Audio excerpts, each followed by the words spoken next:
cap was from the Middle Pleistocene formation, he did not state the exact position of the fragments when found. All we really know is that a farmer discovered some fossil skull fragments that were most likely on or close to the surface. In 1973, Jacob made this interesting remark about Sangiran, where all of the later Java Homo erectus finds were made. The site still seems to be promising, but presents special problems. This is mainly due to the site being inhabited by people, many of whom are collectors who have been trained in the identifying of important fossils. Chief collectors always try to get the most out of the primate fossils found accidentally by primary discoverers. In addition, they may not report the exact site of the find, lest they lose a potential source of income. Occasionally, they may not sell all the fragments found on the first purchase, but try to keep a few pieces to sell at a higher price at a later opportunity. Nevertheless, the Sangiran fossils are accepted as genuine. If anomalously old human fossils were found in situations like this, they would be subjected to merciless criticism. As always, our point is that a double standard should not be employed in the evaluation of paleoanthropological evidence. An impossibly strict standard for anomalous evidence, and an exceedingly lenient standard for acceptable evidence. And in order to clear up uncertainties, letters were written in 1985 to both S. Sartono and to Chi Jacob for further information about discoveries reported by them from Java, and no answers were received. What does he mean by that? And the last paragraph of that chapter is basically saying we wrote letters to these two guys, and they did not reply to us. We were trying to clear up uncertainties, and they never replied.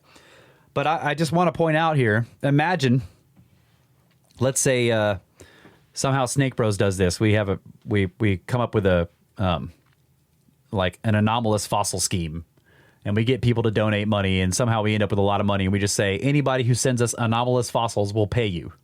Yeah. And then we try to submit those as scientific evidence. Yeah. Imagine how well that would go over. You know, or anybody doing that. But that's what this is. Basically, there are people in this area who knew that anthropologists were very interested in studying human evolution there and would pay them for pieces of skulls. And the anthropologists never actually went. They just received bits of skulls from people who were chief collectors. So you have primary people out in the field looking for it. They sell them to, you know, some centralized guy who has a connection to an anthropologist. And then that dude is calling the anthropologist and selling bits. And these are accepted as evidence. Now imagine if they were anomalous. That would be the first thing they would talk about. Oh, you're paying them money. Of course they're making it up. Yeah. I mean, they may have sent them anomalous finds that they were just like, nope, that's... Yeah. You know, that's modern. Right. Yep. So who knows? But who knows? Because if they were finding a lot of them on the surface or near, you know, it's just... Yeah. Yeah, all I was trying to point out is that, like, imagine that same scheme, but it was set to find anomalous ones. Right, yeah. No, I get it. That would completely invalidate it. Right. Yeah. All right. Time for a break. Yeah.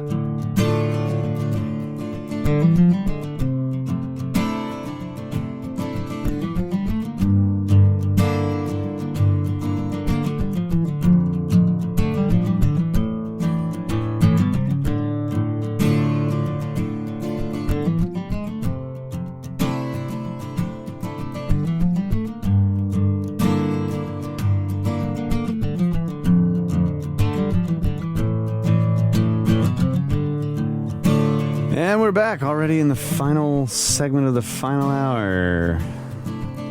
Time flies in the cube, folks. It does. Man. And of course, exploring human origins and all the questions around it. Always fascinating. Oh, yeah. If it's not fascinating, what are you doing here? That's all I got to say.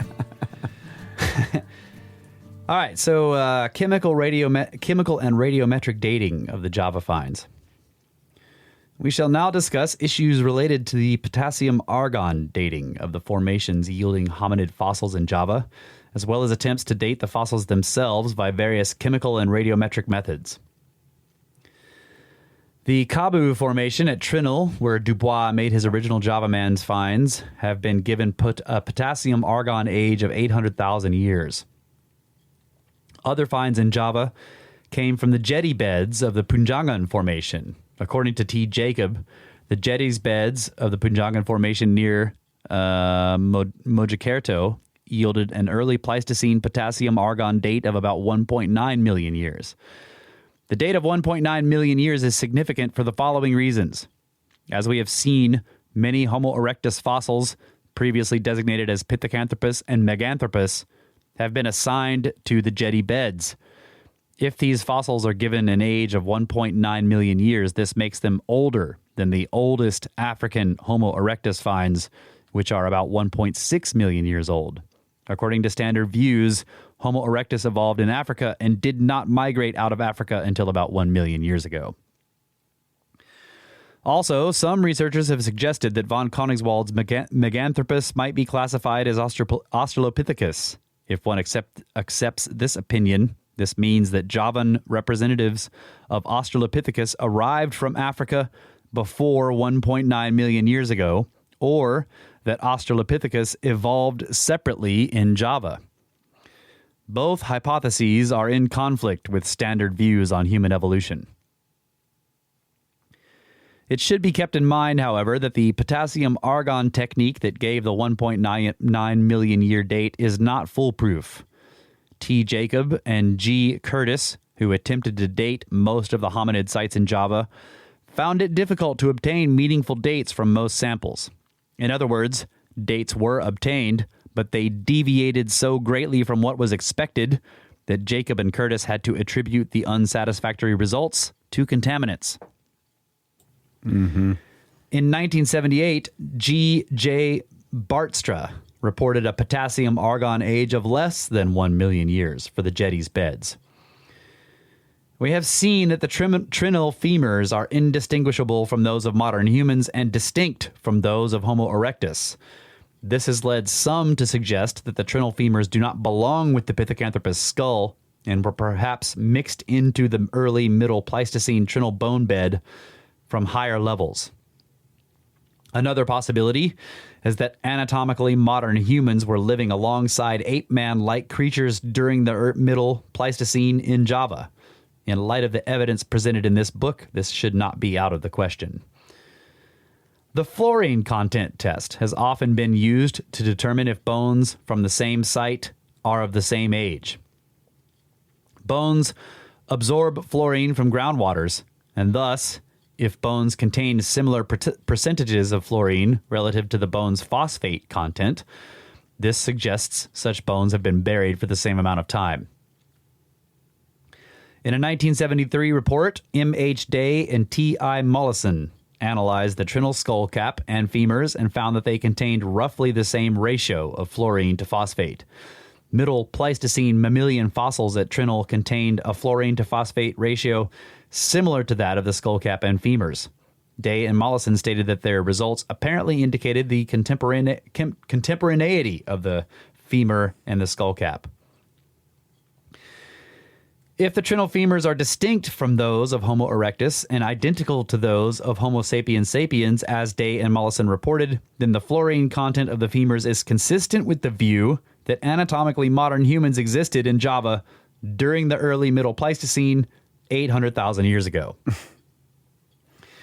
Day and Mollison suggested that Holocene or recent bones from the Trinil site might, like the Java Man fossils, also have fluorine to phosphate ratios similar to those of the Middle Pleistocene animal bones, making the fluorine test useless. K.P. Oakley, the originator of the fluorine content testing method, pointed out that the rate of fluorine absorption in volcanic areas, such as Java, tends to be quite erratic, allowing bones of widely different ages to have similar fluorine contents. This could not be directly demonstrated at the Trinil site because there only the Middle Pleistocene beds contains fossil bones. Day and Mollison showed that Holocene and late Pleistocene beds at other sites in Java contained bones with fluorine to phosphate ratios similar to those of the Trinil bones. But They admitted that the fluorine to phosphate ratios of bones from other sites would not be directly comparable with those of the bones from the Trinil site. This is because the fluorine absorption rate of bone depends upon factors that can vary from site to site. Such factors include the groundwater's fluorine content, the groundwater's rate of flow, the nature of the sediments, and the type of bone. So all this is basically showing you that a lot of these tests don't really tell us much. Yeah. Therefore, the fluorine content test results reported by Day and Mollison remain consistent with, but are not proof of, an early Middle Pleistocene age of about 800,000 years for the anatomically modern human femurs. A nitrogen content test was also performed on the Trinil bones. Dubois had boiled the skull cap and the first femur in animal glue, the protein of which contains nitrogen. Day and Mollison attempted to correct for this by pre-treating the samples in order to remove soluble nitrogen before analysis. Results showed that the Trinil bones had very little nitrogen left in them. This is consistent with all of the bones being of the same early Middle Pleistocene age, although Day and Mollison did report that nitrogen in bone is lost so rapidly in Java that even Holocene bones often have no nitrogen. So what's the point of the test? I don't know.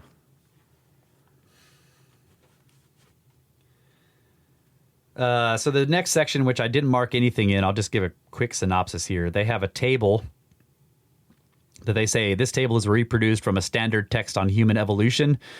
And they're just pointing out how you have all these tests and all these problems and all these questions, but in standard text on human evolution, they consistently list these fossils and give them exact dates and put them in this evolutionary line and state it as though it's like fact.